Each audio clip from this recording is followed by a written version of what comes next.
G'day guys, and welcome again to Comics to Movies and More. I am your host, Sean Keenan, and as always, we have my co-host, Stephen Kay, here today. We are going to be talking with a very, very good friend of mine, and we're going to be talking about his projects, what he's been doing. He's over in Perth, so he hasn't had to worry about all the lockdown the rest of us East Coasters have, and what he's got in store as well in the future. The movie we'll be talking about tonight is Dredd, or Judge Dredd, depending on which one we delve into during the show. Also, we'll be touching on what it is to do everything yourself. So that'll be our comic tip for this week. If you haven't already, please like and share our live stream, as well as click notify on the button and subscribe. So let's bring on all of our amazing people. We have Stephen, I'm going to point the wrong way again, and Mark. Mate, how are you going? Hey, Sean. Good. So you didn't point. I'm the easy one. You got to just point down. Yeah. Down here. I deliberately put you there, mate. Wrong way. There we go. Reverse. And I did give Stephen a lot of flack last week, so I did get a couple of messages after the show that I didn't tell Stephen about, that I need to stop picking on him. So there will be a not picking on Stephen free show tonight as well. I don't believe you in the slightest. Now, if people don't know who you are, Mark, can you give us just a quick 30-second spiel about, other than you being a greatly attractive bloke, what else is there to Mark? What else is there? That's a good question. Not a lot. Well, I'm a illustrator. I've always been into comic books, etc., and that's sort of what I've been focusing on for quite some time. We're losing you there, mate. Still there? You keep dropping out every now and then. We're only getting every second word of. We know you're an artist, and you've been doing that for a while. Now, is that better? That is much better.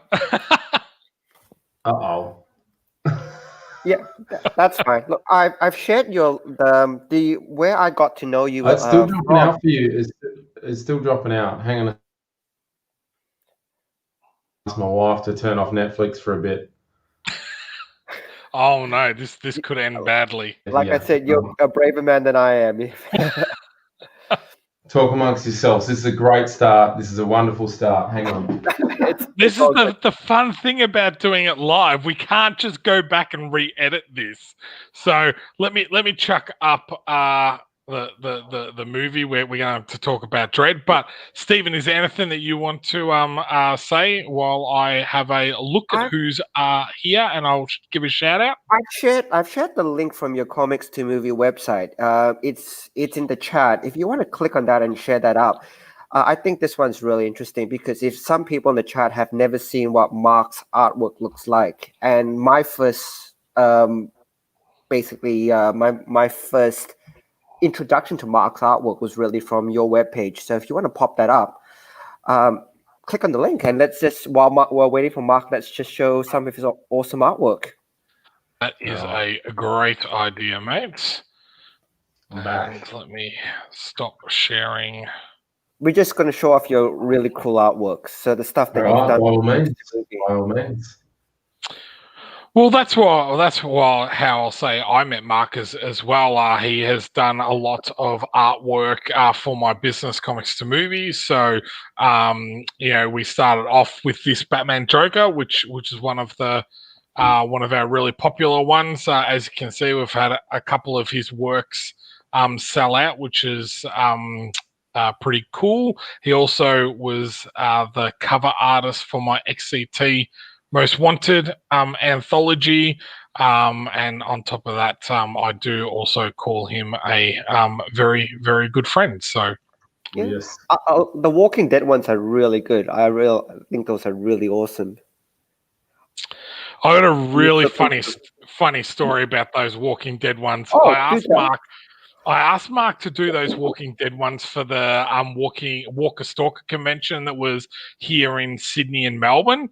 And one, I love Mark's art style, and I was like, oh, can you really keep it as close to the comic as possible? Because I've got someone else kind of doing the TV show guys, but I really want some of the comic art type of thing. So Mark did these awesome prints, which I absolutely love. And the first person of the day comes up to me, and they look at this one here. Yeah. If I can just bring it up a little bit closer, and I'm like, they're like, oh, who's that supposed to be? And I'm like, it's Rick and Negan. And they're like, oh, that looks like nothing like Rick or Negan. And I'm like, oh, out of the comic book, the comic book series? And they're like, oh, is there a comic book series on The Walking Dead? And I just shook my head. I'm like, oh my God, what is the rest of this show going to be like? And I called Mark. I'm like, you would not believe what just happened to me. I've gone, people have asked me like who these characters are. I've gone, it's Negan. He's holding a bat, even if it didn't even look like Negan and you had no idea. He's holding a bat with barbed wire around it. You're going to know who that character is. So obviously some real fans of the series that were there. The comic books are actually a lot more brutal than Walking Dead is actually one of the few comics I've actually read all issues of, and it's so much more brutal than TV series. The TV series has nothing on the comic series in terms of the brutality, the violence, and all of that. So, if they like the TV series, they would love the comics. Absolutely love it.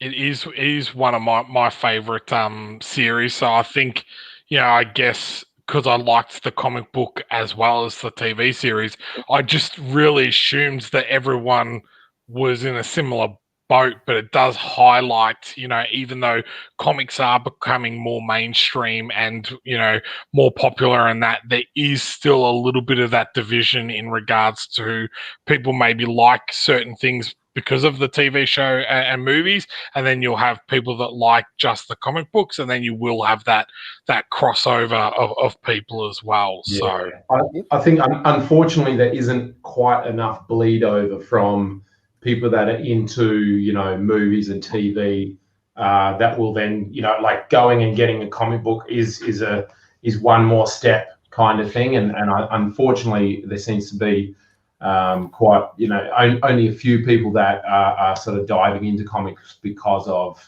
film and TV, because movies are easier to sit down and watch and then it's done, you've got the story, whereas collecting comic books is it's a bigger financial outlay, and then you've got to want to sit there with the book in your hand and actually read the thing. So yeah, the one I've done is Umbrella Academy. So that was one I hadn't read.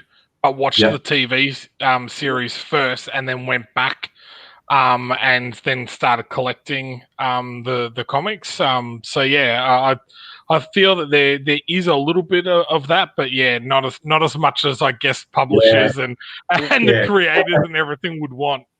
Yeah. That's it. Oh, but Walking Dead is definitely one that if you did watch a TV series, you should pick up an omnibus or two just to read it, because it's different enough, and I think it's fantastic. It's different enough from TV series that you can still enjoy it, but it's look, the artwork is great, and the story is the one that really hooks you in. Yeah, I didn't realize there was also Otto had just said that there's a recent trailer that's been put out. I haven't I haven't seen that, so I'll have to go searching for that. So, and before anyone comments, yes, I have had a haircut, and it's the first time that I'm not wearing a hat on the show. So there has been a few comments of no hair and no hat. Yeah, so thank you very much, guys, that you noticed. Yeah, my wife was like, "That's starting to get towards a mullet. Please take that off." So I have done so.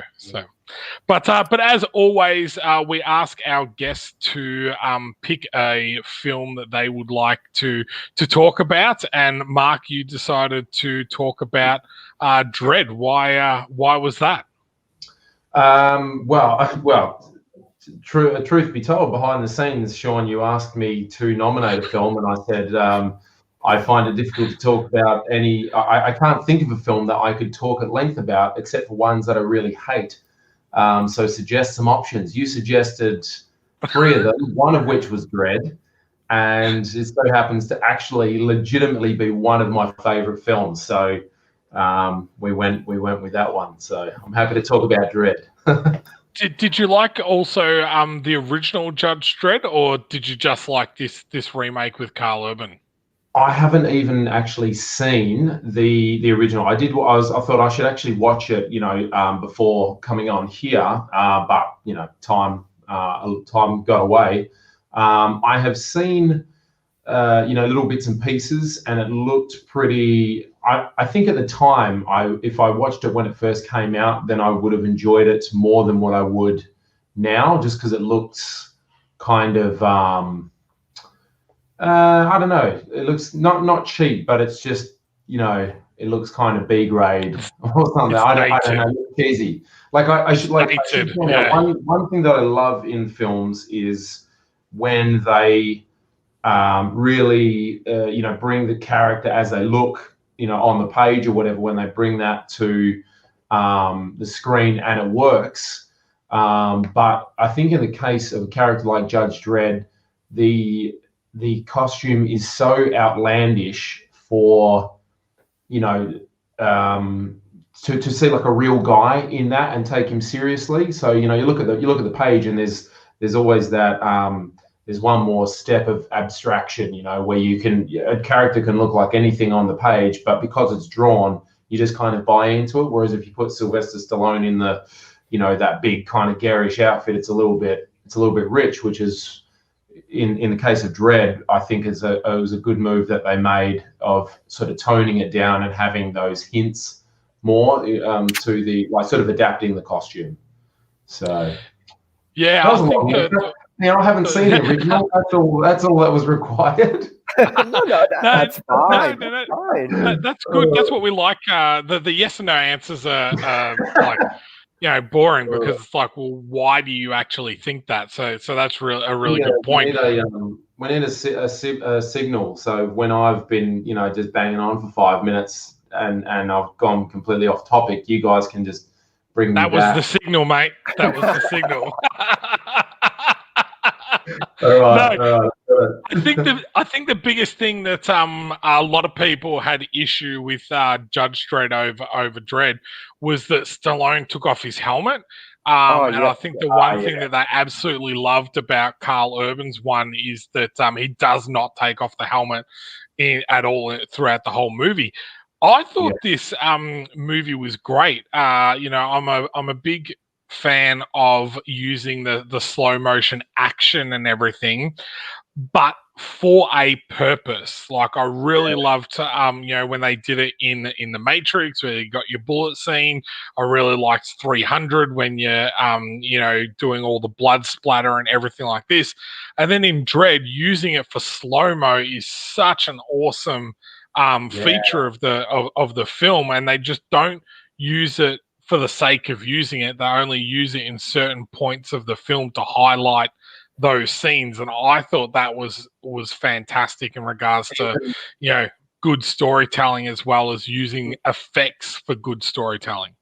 That was the other thing, is that when they were using the slow-mo, like everything was like enriched. You know, the colors were saturated and everything was glistening, and so it's not just, you know, oh, you're seeing all this like kind of cool action or anything. It just, they made use of the big screen and everything looked just absolutely incredible in those slow-mo moments. So like, especially like the one of the first ones is when they breach the apartment, like there's all the guys inside, and like, you know, the guy like takes the hit of the slow-mo, and then, you know, they put the charge in the door and that blows up, and you just see all the little details and that sort of thing, and they come in and they're, you know, shooting their guns, and the guy cops it in the cheek, and it's the slow-mo ripple, and very gory, but man, wow, what a, you know, visual treat.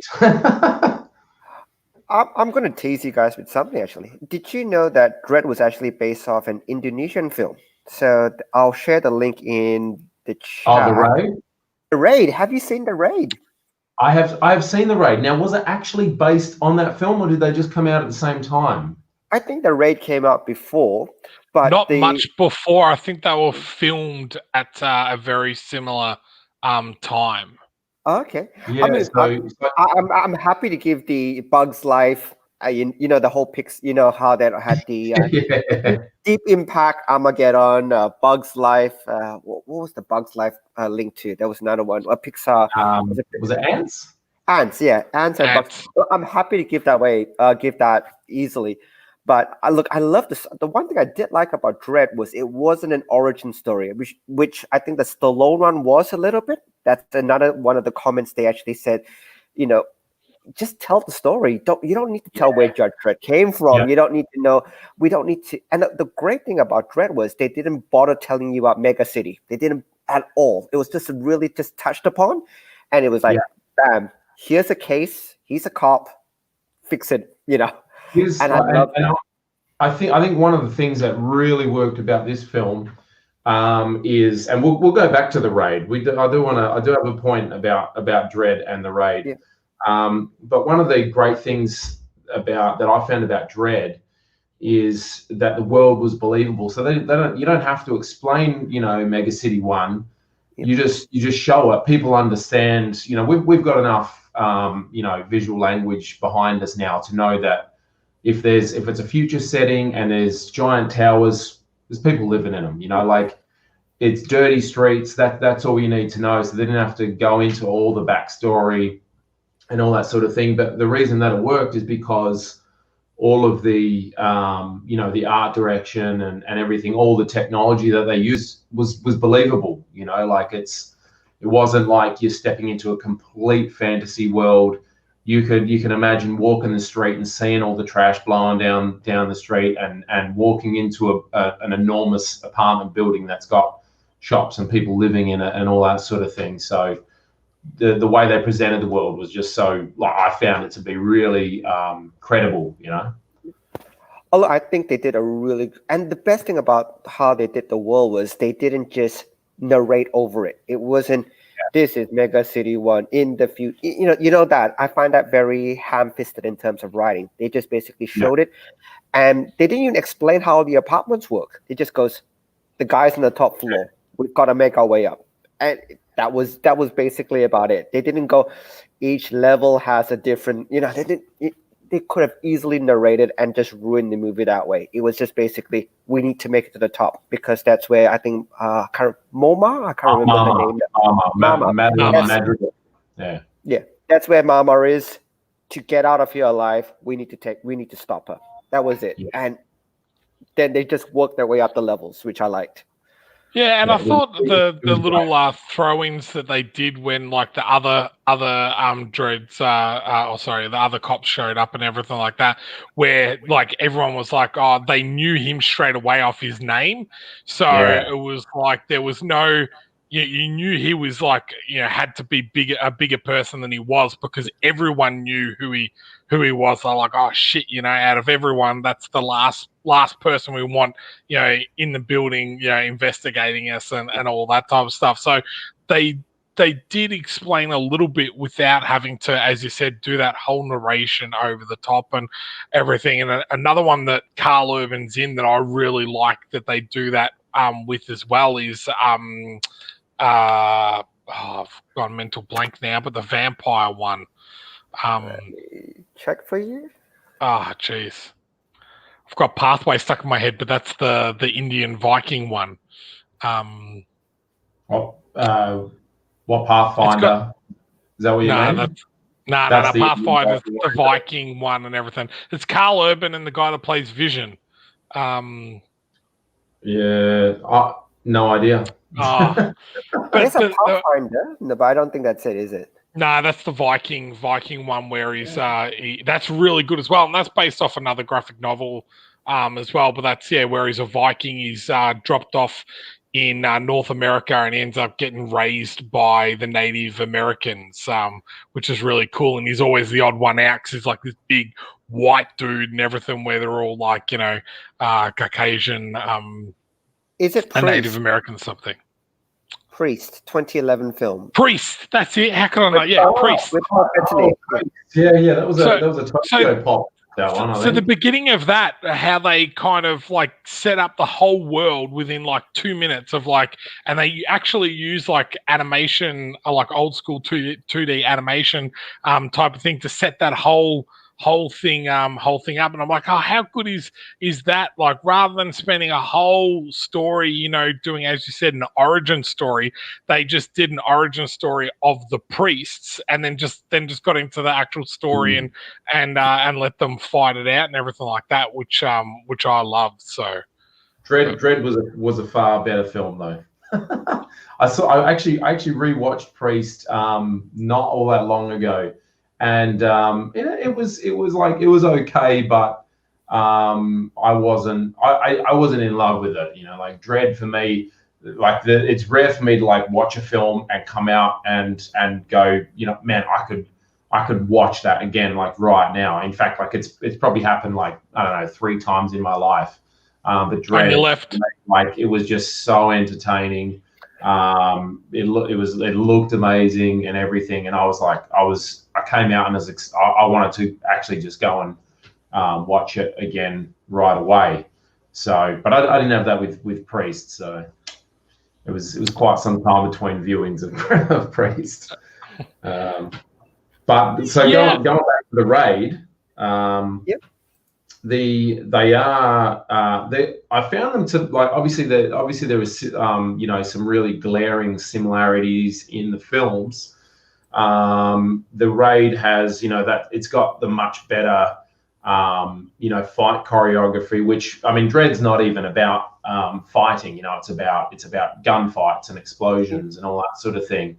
But I feel like Dredd had better pacing than what the Raid did. Like the Raid was, I watched that and it was breathless. Like you just the whole time, is sort of the film's up here, which I guess for that film, like it works because those guys are just it's do or die, and they're just constantly fighting, constantly out of breath.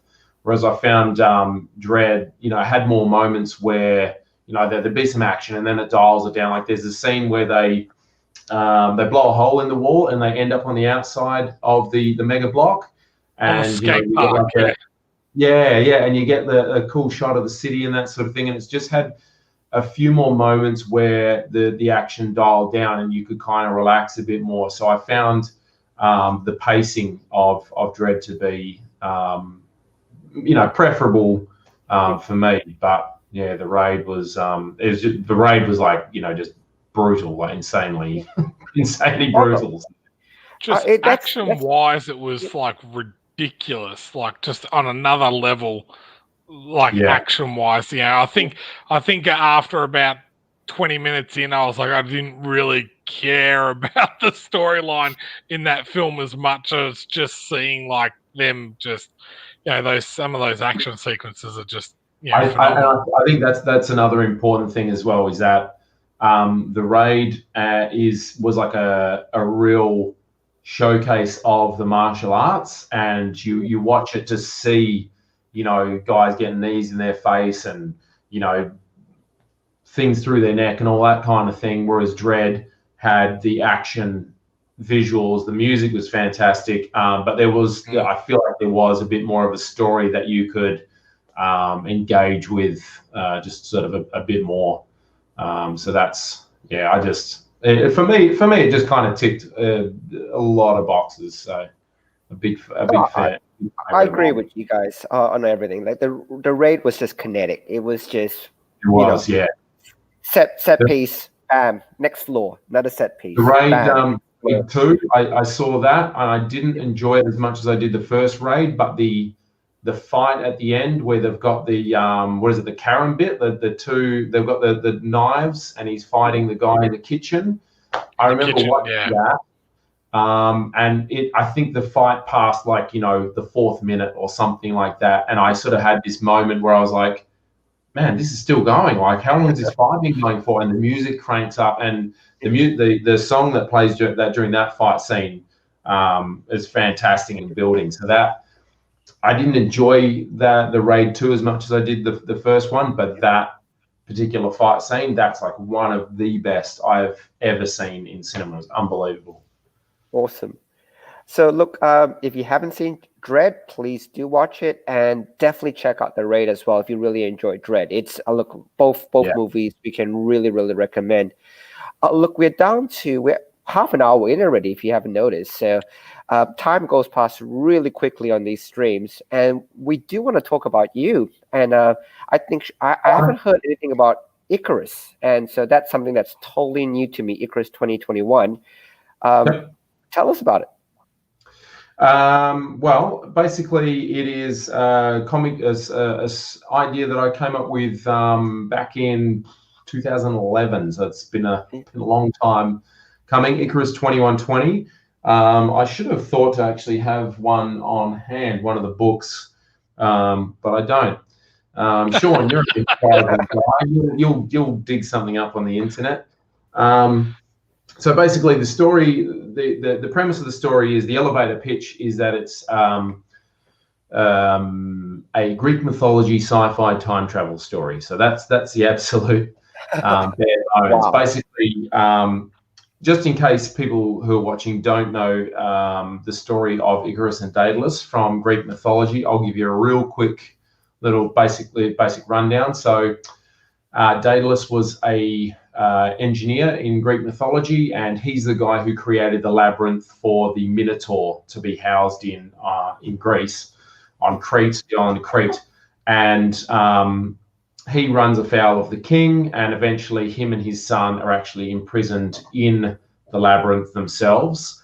And he devises a way for them to get out by creating wings for them. And he warns Icarus, not to fly too close to the sun, which is where we get that, that phrase, he flew too close to the sun. So he's basically said, don't fly too close to the sun, because the heat will melt the wax on the wings and you'll die. But Icarus, he's flying, he gets, caught up in the moment, and he flies too high and plummets to his death. And the moral of Icarus and Daedalus together really is that, the greatest plans can be undone by a simple kind of thing. But so that's the Greek mythology aspect of it. Greek mythology is one of my sort of big, one of the things that I really love in terms of stories and that kind of thing. And the other is sci-fi, cyberpunk sort of stuff. So that's one of the reasons why I love Dredd, is that the world, is just appeals to me so much from an entertainment perspective. So I came up with this idea where basically it's a retelling of the story of Icarus and Daedalus, but instead of Daedalus creating wings for them to escape, Hades, god of the underworld, comes to them in the labyrinth, and he makes them a deal. He will help Daedalus to build a time machine so that Icarus can go forward into the future and bring a gift back for Hades. And so basically the story cuts between the future timeline, or Icarus in the future, and Icarus in the ancient mythological past. So that's it. I don't know what else to say. No, that's a Now great I've just been flicking through the pages here that I see that are up on your Patreon page. Yep. Now I've seen the original pages and what you had originally done, but your art style and going back with these grayscales, man, this is just beautiful. Like, it's so nice. It just gives Thank it you. such more depth and everything like that to the original just pencil and inks that you've done. What made you kind of do that? Were you going to color this and then decided that this was a better option, or what kind of made you decide to go like this grayscale tone? I'm a huge fan of manga. In fact, I read more manga now than I do Western comic books. And they use, most manga is printed in black and white, and they'll use grey tones and all that sort of thing. So I've always really enjoyed that, and I really enjoy black and white artwork. But in terms of like why, I did start with just stark black and white. But basically I was, there's an artist called, it comes down to one artist, I would say. I can't even pronounce his name. Jorge Jimenez, I think it is. He's where's he from? I don't know. Put him up on Instagram. Jorge Jimenez. He does. I wish that they would release. He does. He's been working on some Batman stuff and bits and pieces.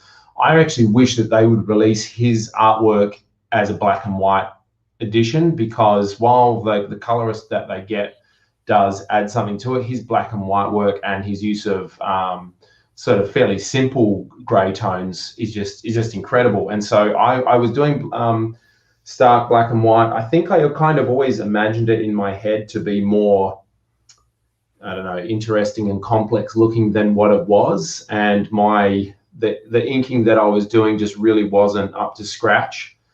And then I was a fan of him for quite some time, and it just sort of dawned on me one day. I was like, man, he's not just doing black and white. He works completely digitally. I was like, he's not just doing black and white. There are some simple gradients in there. Sometimes it's just one, gray shadow in it, but it adds so much depth to it. And so I sort of started from there going, okay, how do I adapt this? How do I, do what I'm doing? And I was going to just do real sort of simple grays, like a few grays here and there.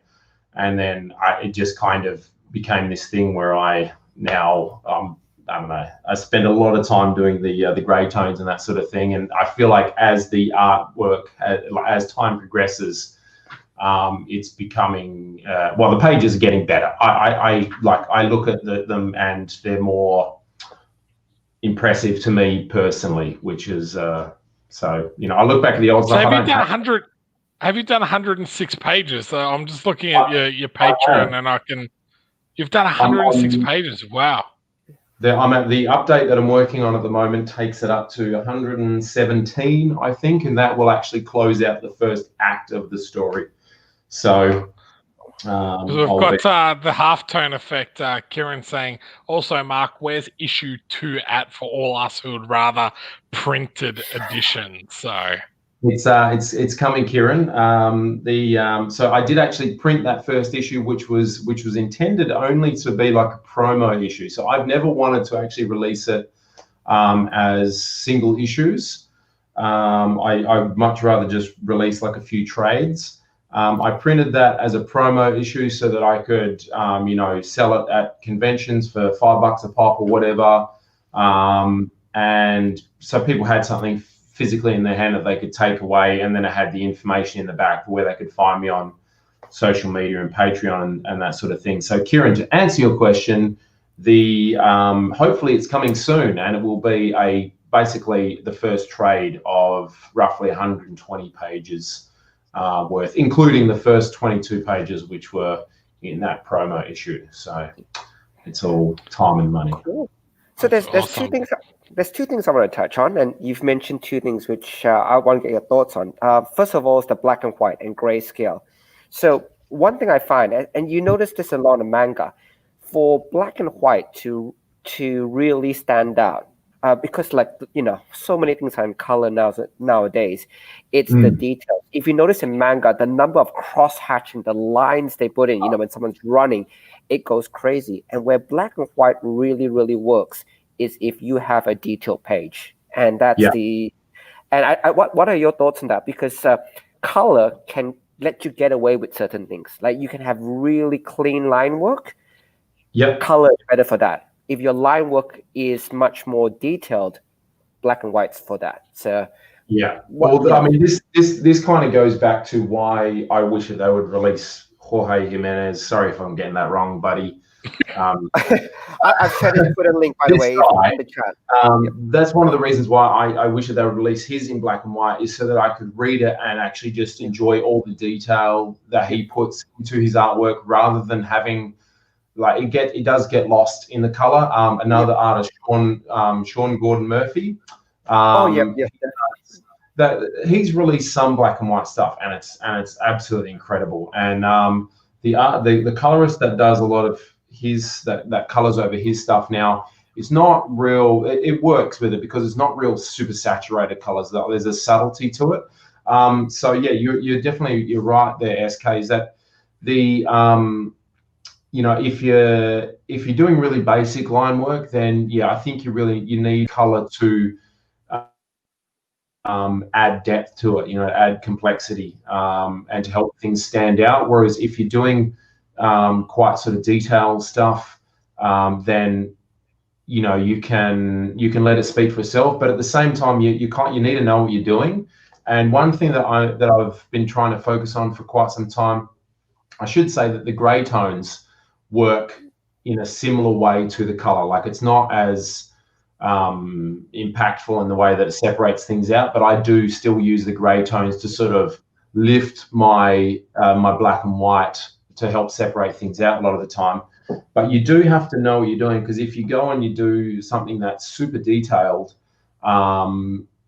if you don't do it right, everything just becomes, there's just too much noise. And so I've been sort of focusing on making my panels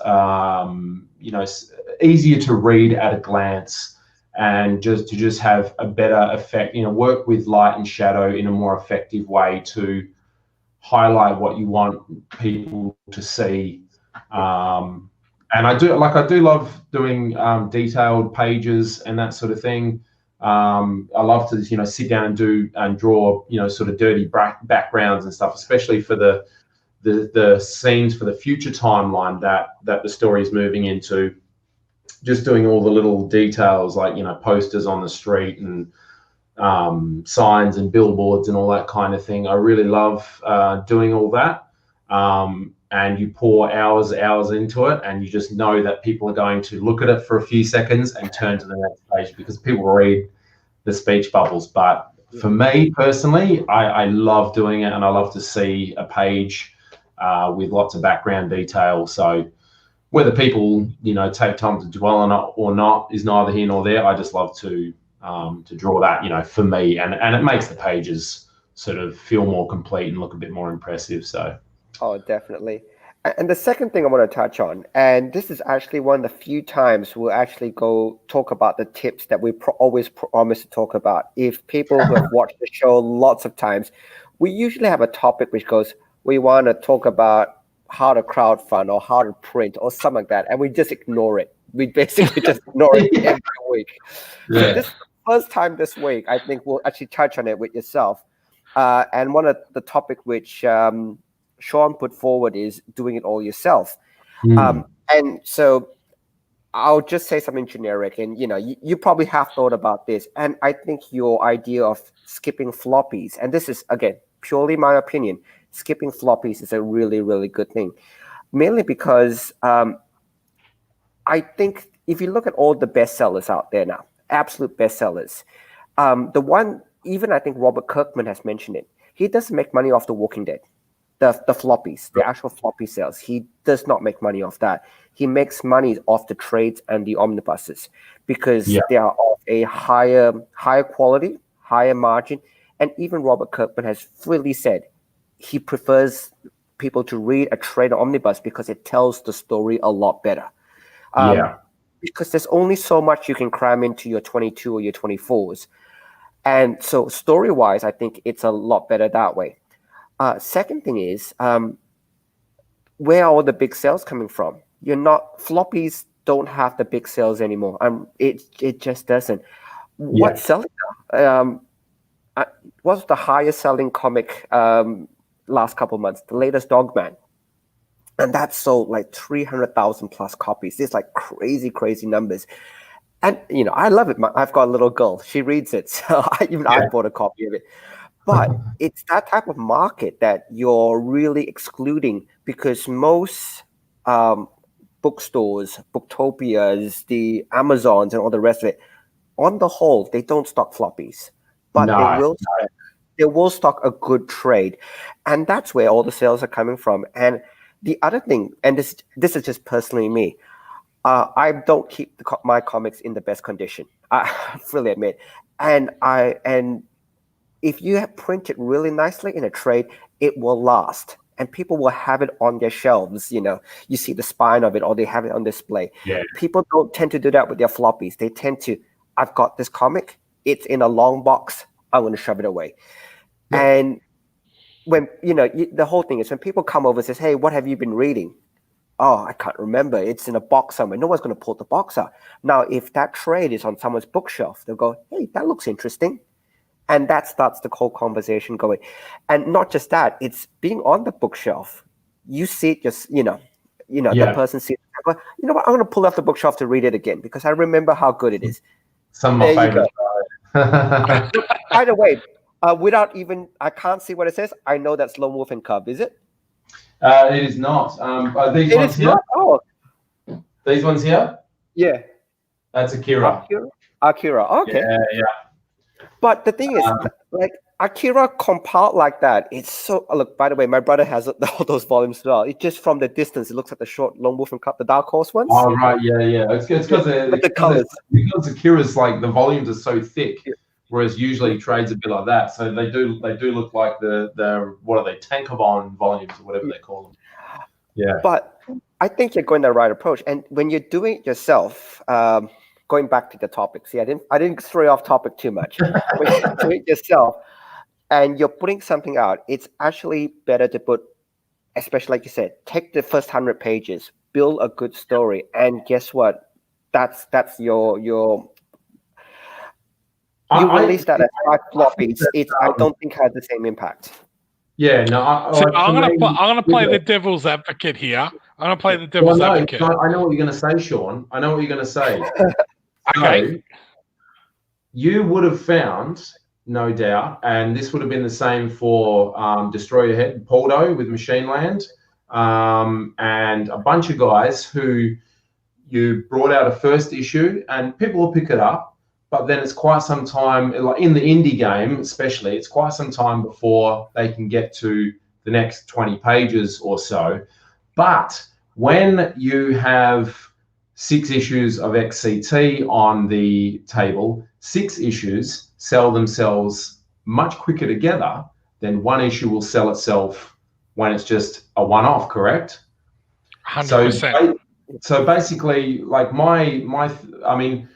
the reason that I wanted to do Icarus in trades instead is because, and you mentioned this before, S, is that it's difficult to. It can be difficult to cram the story into 22 start, and you need to have a full stop at the end at 22 pages. And a lot of the time, if I look at Icarus, I could actually break it up into 22 or 24 page things. There are scenes and that sort of thing. But I'm doing this myself. I want to be able to tell the story at my pace. And because I'm more of a manga fan, I didn't really want to have to, rush through. Oh, I can only dedicate 2 pages to this big scene, because I've got to get more story in. I wanted to be able to go, you know what? And I've done this a bunch of times, is I go, okay, this scene is going to be 4 pages or 5 pages. And I storyboard it out and it's just not feeling right. It's too, it would be better if I could include, like a bit more of a breather, like on the page and that sort of thing. If I could pace it differently, and so a 4-page scene has in the past, I've gone, how can I cut this down? I don't know, and then I come up with an idea, and it becomes a 9-page scene. So I want it to be able to just go. It's going to be however long it is. I don't even know what the final page count is going to be. It's going to be 300 plus. I know that. That's all I know. Because I wanted to have the freedom to basically tell the story. And if I come up with something cool and it serves the story, or if a scene needs to have, if a scene needs to have a couple of extra pages, then I can do that. And I feel that when I produce a trade, it's going to, I can sell it and people are going to go, I can, have it, put it in people's hands and go, there's 120 pages of story. People are going to be more inclined to jump on that than me going, oh, hey, I was here last year and guess what? I've got another issue. I've got another 20 pages.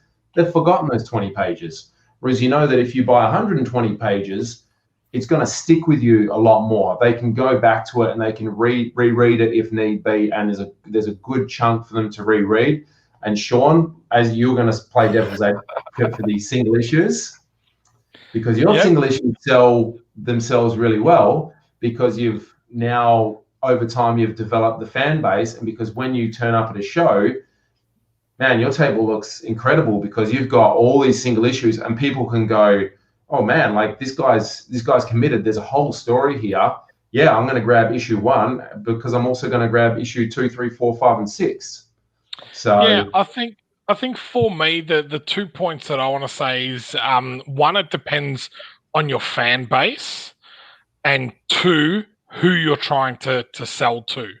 And I say that because if you look at any single issues, if you're going a floppy, what sells more of out of any number of a comic series? It's always the number 1. Always the number 1. So this week we surpassed the 7,000th issue of XCT sold. Well done. Thank you very much. Now 2,500 of those are issue 0. Is the very first issue. So that is like just a context. So we're doing something a little bit different here moving forward. Is we're releasing a single issue and doing Kickstarter to fund that, and then we're going into a graphic novel after that. And that's for the 2 reasons that I was going to touch on is the fan base. So you're hitting all those people that are collectors, that want the issue number 1, that you're able to do a couple of variants of, that you're able to have on a table to entice people to read. It's a cheaper investment and a less of a time investment for someone to shell out $5 or $10 to then shell out $50 for a hard-covered, beautiful 120-page book. The printing costs are considerably less, and 2, that when you do go to the graphic novel, then you've got two options to sell to people. So you've got the enticing version, and then you've got the full version going, okay, if you like that, here's the whole story type of thing. So I do agree with going graphic novels. I think financially and where you can sell it more is the best idea. But if you don't have a name and you don't have a fan base to release a 120 or 150 graphic novel and go to someone, I've got a really cool story. It's going to cost you $50 or $60 to get this book because it costs so much to print or whatever. I find that's going to be much harder than to sell a $5 comic or something like that. Now, in your case, I think it's very, very different because you've done the comic scene for what? I think we're going on about 8 or 9 years, almost 10 years, 10 years now, type of thing. So or you've built some form of community. You've got your Patreon page, so a lot of people that do this type of build up either have Patreon, or they've released it on Webtoons, or they've built some sort of following before jumping into a graphic novel. So that would be my advice. But again, that's just my personal I've got opinion. the promo issue, so I can still flog that off, and then if people if they like it, they can come back, and I go, well, you should have just committed to the trade, because now you've got the promo issue, and now you got to shell out of the trade. So what do you have to say? I know, but the promo issue is limited edition, Mark. Collectible, collectible one. That's true. I'm gonna do. I love Stephen how we straight away said the same thing. Yeah. I'm gonna do an issue 1, which will be different, and then I'm covered. So. Well, look at this. In terms of pricing, you know what's the most expensive? And this is Sean brought this up. Do you know what the most expensive Umbrella Academy issue is? I would assume number 1. No, the free comic book edition. Because you can't get it anymore. No, because when it was first released, and somebody in chat's going to say I'm wrong, but when I used to know it, because the first real appearance of the Umbrella Academy was in a free comic book edition. But because with the free comic book editions, you realize people never took really good care of those. Yeah. So the one they gave away. So very few people took care of those, and Umbrella Academy, that was like the promo one, people didn't even know what they were. So you kept your Spider-Man's free comic book editions, you kept your Archies, your Simpsons, you kept those ones. But would you ask for something that you've never seen before? So there was a very low print run of those, and most of them got chucked out because they were free. You don't value what you don't pay for. So interesting enough, the promo issue of Umbrella Academy, the free comic book edition, is actually the most pricey. Wow. By the way, just on a quick aside as well, since you're doing it all yourself, printing black and white as well is half the cost, because printing color on average is double the printing price. It just is. Where were you 5 years ago, Stephen? Where were you?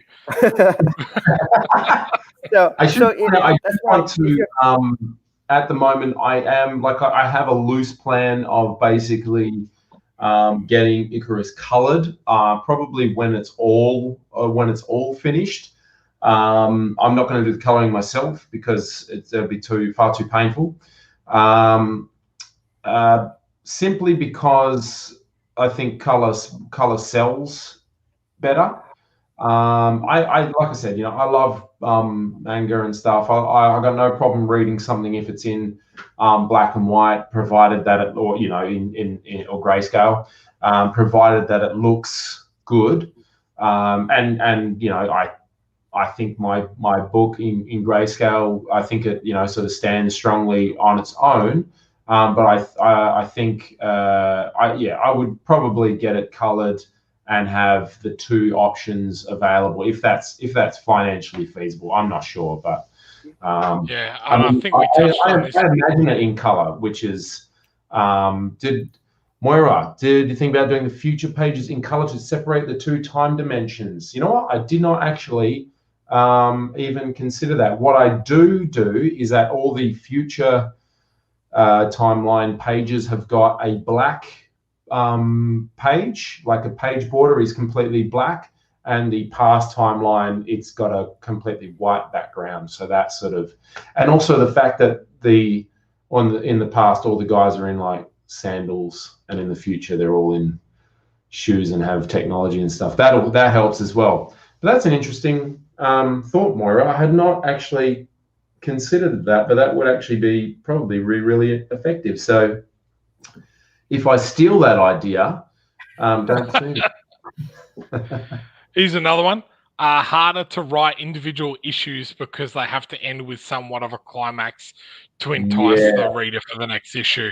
And what we've said, Stephen and I have touched on this a few times on the podcast in regards to when you're writing a first issue, like it is quite difficult to leave it on some sort of hook to get the people to come back type of thing. So having the ability to do it over a longer trade or something is much easier than that. So Shane, is it? So what I'm finding is that I'm trying to sort of limit the cliffhanger thing, because I think I think with Icarus it's a little bit different. It's a little bit easier to kind of have those, the cliffhanger moment, because it basically goes, scene from the past, scene from the future, a scene from the past, like that. So each little scene is kind of is already has a start and a finish to it. So it's not always like a big, like, oh my God kind of moment, but it might be like a splash page, or it might be like a character, arrives on the scene, or something like that, or someone makes a definitive statement. So I'm finding with Icarus, a lot of them, maybe if I look back, it'll seem different, but in my head, it feels like there are a lot of those sort of cliffhanger moments, and I feel like I need to almost limit that with the storytelling, so people aren't reading 5 pages and then it's like, big climax, and then 5 pages, oh wow, another big climax, So yeah. I don't, like I said, if I go back and read it all, I'm sure that's not the case, but I do kind of feel like maybe there are too many, like, moments or something. I don't know. You actually don't need that huge climax moments. What they tend to say is you need the moments which makes them turn the next page, what they call the page turn moments. So exactly what you said is actually perfectly correct, because you can't have a cliffhanger all the time. Like the raid, it just gets too kinetic, too frantic. But what you need to do, as exactly like you mentioned, a new character pops up. The guy's going, do I go to sleep now, or do I flick the next page? Yeah. I'll just see who this is. Flick. In a lot of novels, that's what they call the next chapter. It's what happens in the next chapter. Is it interesting enough to go, you know what, I'll just read a little bit more. It's the whole and in the Netflix generation, it's the binge watching idea. It's have you enticed them enough to go, you know what, who needs sleep? I'm watching the next episode. Yeah. That's probably on Netflix now, only 5 seconds before the next one starts. So even if it was garbage, you get up to like turn off the TV and it's like, oh, it's already started. I might as well. Yeah. Okay. Exactly. And look, it's not that whole bam, is he going to die? Is he not going to die? It's too much all the time. It's just enough to go, wait, why did he make that comment? He might make the comment like, we're going to get him. Really? Yeah. What are you going to get? What's happening here? Or phone call comes in, the phone rings. And it's not enough. It's not huge, but it's enough to go, I need to find out. Click. Oh, yeah, that's that. Oh, wait, something else happened. Click. And that constant, until they realize, oh my God, I haven't slept all night and I finished the book. That's kind of how the hook goes. Sons of Anarchy was that for me. Because I got into it late. I think it was about season 3, I think, or even maybe, so about season 3, and I reckon I did the first 2.5 in about a night and a half, because it was just like every single end of the episode was just like, I think it was the first 2 episodes, I was like, this is okay. And then something happens at the end of that 3rd episode. I'm like, okay, now I like this show.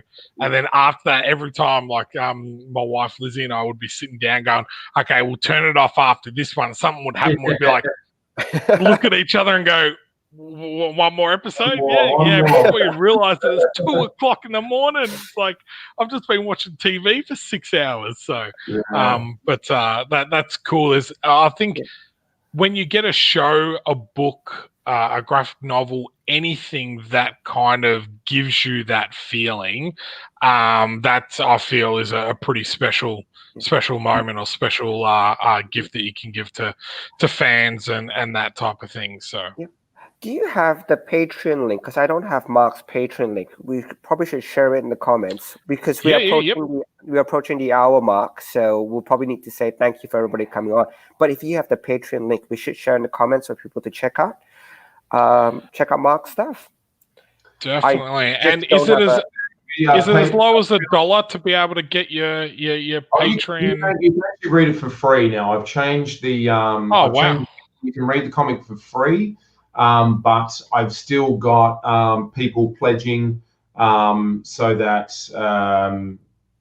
money has been paid, so the work has to continue, kind of thing. But you can actually read it for free. Patreon.com/Mark Lauthier. You got it there. So here it is. Here. The basic idea now, like it used to be, you were locked out if unless you pay.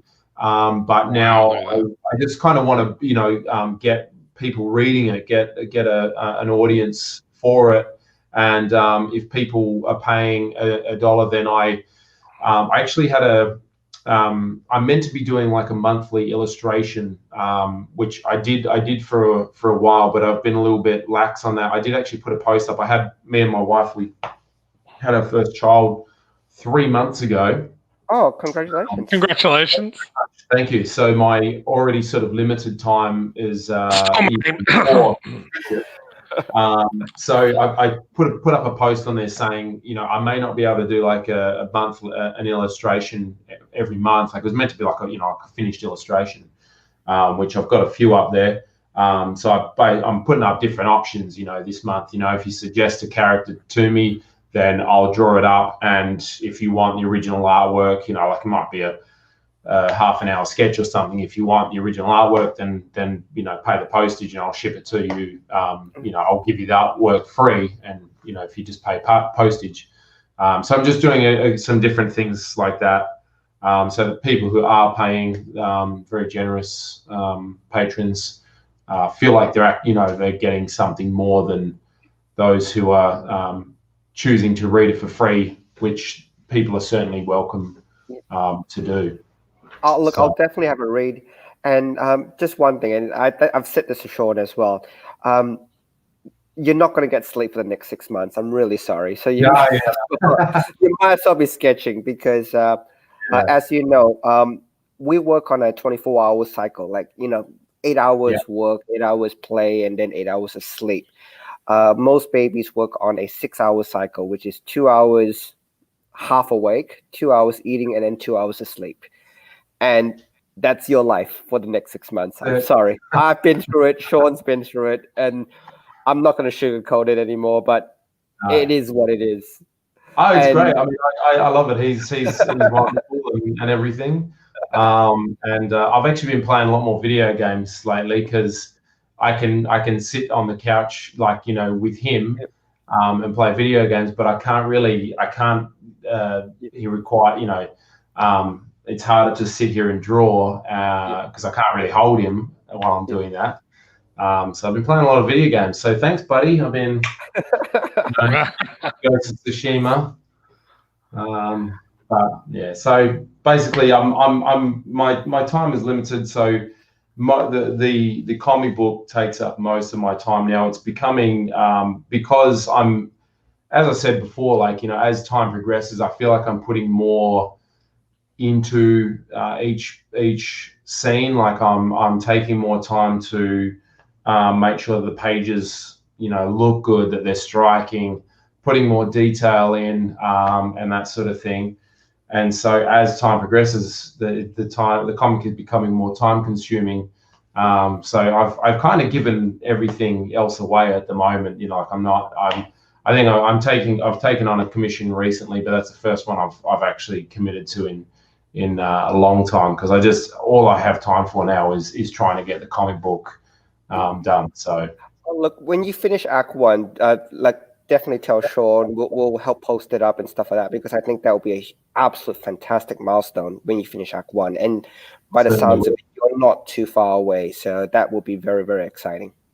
Yeah, I'm excited. I'm hoping to be able to get it publish into a nice book in the coming months. But yeah, we'll see what happens. But it's just I'm excited to hit that milestone, because then the story kicks it into another gear. It's new settings, new characters, so it's going to be a lot of fun for me and hopefully for everyone reading it.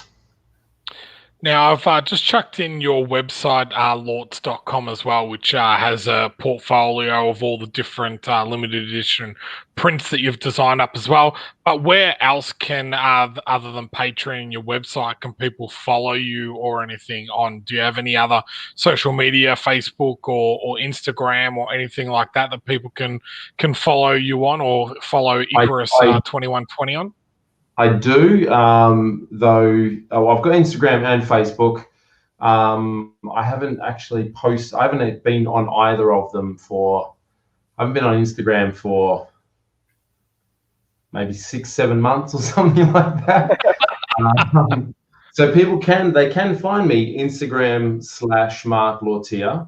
No, Mark_Lauthier. Comics. Don't worry, you will know when it comes out. In the meantime, you can read it for free on Patreon. So Instagram.com/ however it works. I don't know. We'll find the link. We'll chuck in the description. We'll chuck in the description when we get it. Yeah, you can find me at Mark_Lauthier. Though, yeah, I haven't. When I'm ready to produce the first volume into a book, then I will have to get back on Instagram, because that's sort of where I've got any sort of limited engagement at the moment. So I've been loving not actually being on there. It's great being able to just do artwork and not find myself scrolling and all that sort of thing. But I'll have to get back on there to promote it, so people can find me there. And they can also find me on my Facebook art page, which is The Art of Mark Lauthier. You guys can provide a link for that, I'm sure. Again, I'm not as active on that as I should be. I've kind of given all social media away for the time being, until I'm in a position to sort of make it a bit more purposeful. It was just sort of, I was finding it was the impulse, I was finding myself with 2 minutes standing in a queue and getting the phone out and scrolling and that sort of thing, and doing that, but having no time to actually produce any art. So I kind of washed my hands of it for the time being. But hey, look, after all that, by all means, jump on there and give me a follow. I'm sure it's going to be rewarding for you. Wow, what a guy! What a guy! I think you make a really good, valid point. Like, social media can be such a strong, fantastic tool to engage with your audience, to sell your wares, to provide, a medium for people like this type of show and that type of stuff. But it can also be a cesspool of time wasted, a bunch of negativity, like all the rest of the stuff that comes along with our social media. So I think sometimes it is good to unplug. I've been running Kickstarters this year, and I think you sometimes spend so much time on there that you look down, and before you look up again, it's an hour's past type of thing. So, and when you've got a little one, I think it is important to be able to put that phone down. So easier said than done. I always get a smack on the hand sometimes from the wife at the dinner table or whatever, but I will admit so. It is a good tool. You just got to be, like for me, I just found, particularly with Instagram, I wasn't getting meaning. Like, I'm going to totally sound like I'm dissing my followers. Oh, you guys don't count. That's not the case at all. Like, the audience wasn't growing, So I'd put something up, and it wasn't actually furthering my artistic, reach or anything like that. And so I kind of went, well, and it bummed me out for a while. I'm sure it does for a lot of people. And then I kind of went, well, that's the name of the game. Like, you can't complain when they're providing the service for free. So when the time is right, then I'll pay for some sponsored posts, advertising, that sort of thing, and actually use it the way that they've designed it to be used. Is that if you want to get somewhere, then hey, you got to cough up that money. and commit to doing that so that it becomes a marketing tool rather than just me putting up a picture and going, oh, what, how many likes did I get? Oh, not enough, boo-hoo me, nothing like that, So when the time comes, I'll get back on there, but use it as it's intended, as a marketing tool, and get back to seeing some artwork and that sort of thing from other artists, etc. Yeah, Stephen's talked about this with me before in regards to he's that way. No, he's that way. Yeah, no, sorry, that way. Yeah, the difference in regards to organic growth and that I've got 1,000 friends on my Facebook, and I invite them to like my page. It's very different in regards to when you're building an organic audience that are actually engaged and are actually, want to be involved in your community than just 10,000 people that don't interact with you, don't do anything type of thing. So yeah, definitely. Look, I think we've taken you for more than the hour. So look, thank you so much for coming on. Thank you for having me. Sean, you probably need to say your goodbyes to everybody in the chat. Again, thank you to everybody who came out to listen to us. That's it from me. Sean, Mark, I'll chuck it to you two. Right. I'll let you say your goodbye, mate. I thank you very much for coming on, and then I'll do a little spiel at the end. All right. Oh, so it's over to me now? Yep. Oh, okay. Well, thank you very much, everyone. I hope I've been wonderfully entertaining for you with my very noisy background here with all the nerd stuff and everything. If you do like my artwork, the guys will provide you the links there. And like I said, Icarus 2120, you can find that on Patreon. You can read it for free, and you can give me money if you want to, but you don't have to. So I hope if you do read it, I do hope you enjoy it and get in touch with me to let me know. And in the meantime, I'm going to keep working hard to provide some nice artwork for you. So thanks very much, guys. Thank you. And thanks to you too for having me on. Thank you. No problem. Thank you for everyone to coming. I know that I posted this up very late. I've been very sidetracked by everything this week. Stephen had given me the banner on Thursday, and I didn't put it up until Saturday, so I do apologize. But thank you, Moira, for reaching out, going, are you guys actually on this this Sunday night or not? So thanks, Shane, for coming along and supporting the indie community. Really appreciate all the shares and everything. Sazzy Gal, thanks for coming along. Darren, you're always here every week. Thank you very much. Otto, which is a guy that I met doing a Spartacus convention in America quite a few years ago. Thanks, mate, for coming on and saying hello. Lucas, thank you very much, mate, for coming and fulfilling your Kickstarter. We'll have to get you on and talk about that soon as well. So thank you, everyone, for joining us once again. I'm glad that we stayed on topic and actually gave you some advice this week. So we'll try and do that more and more. But thank you once again. And if you have not, please subscribe and click that bell. From us here in Australia, good night. See ya. Thanks, guys.